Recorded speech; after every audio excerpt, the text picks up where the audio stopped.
আমেরিকার বাসাগুলো কীরকম হয়।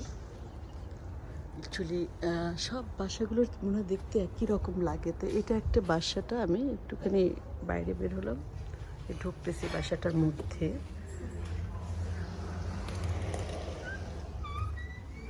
বাসাটা লক করে দিলাম। এটা হচ্ছে বাসাটার মানে ঢোকার পরে এটা হচ্ছে একটা ড্রয়িং রুম এই সাইডে, আর এই সাইডে হচ্ছে একটা ডাইনিং করেছে, যেটা খুব সুন্দর করে ডেকোরেটেড করা সব কিছু। আর এখানে হচ্ছে সিঁড়িটা, পেস্তার সিঁড়িটা, এখানে উপরে ওঠার জন্য এই সিঁড়িটা। আর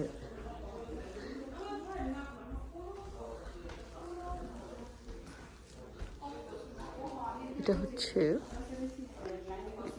ঢোকার জায়গাটা। সব জায়গায় ছোট ছোট ছোট ছোট করে সুন্দর করে ডেকোরেটেড করা, ডেকোরেশনের জিনিস। এটা একটা বাথরুম, এটা একটা রুম, নিচে একটা গেস্ট রুম। এটা আসলে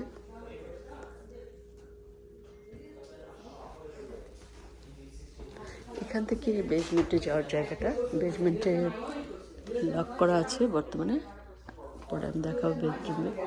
আর এটা হচ্ছে আরেকটা লিভিং রুম।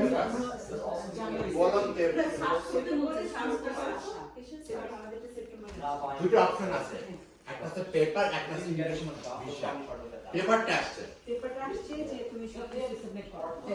হ্যাঁ, ওটা অলরেডি প্রসেস সেপ্টেম্বর 2009 না, তুমি সার্চ করতে হচ্ছে না, এটা কি না, বলছি যে আপনি যে পেপার আসছে যে তুমি সব জিনিসপত্র অনেক গাছ এই বাসাটার ভিতরে, সব কিছু অরিজিনাল গাছগুলোর ভিতরে ওইটা আসছে করেছে। আপনারা সেপ্টেম্বর থেকে না করা। হ্যাঁ, তাহলে তো যেমন আপনারা সার্চ করতে হচ্ছে এসআইসিটি কে আপনি ইমেলে সার্চ করুন, যে ওটা তো ওখানে যাবে, আমাদের কাছে আসবে না। হ্যাঁ, আমাদের কাছে যাবে পিটিশনের কে আমি ভাবি না, ভাবি ভাবি তখন ভাবি ইমেল অ্যাড্রেস দিয়েছেন, হ্যাঁ, এই ইমেল অ্যাড্রেস দিয়েছেন, ভাবি সেই পিটিশনের কাছে আসছে।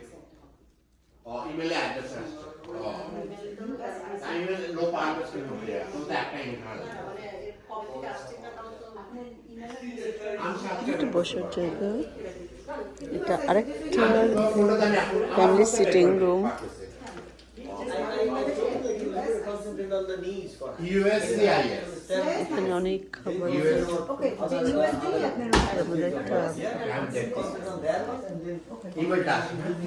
ইমেল আসছে যে তুমি এখন ওপেন করো, তারপরে ফিতে দেওয়ার পরে অনেক খাবার।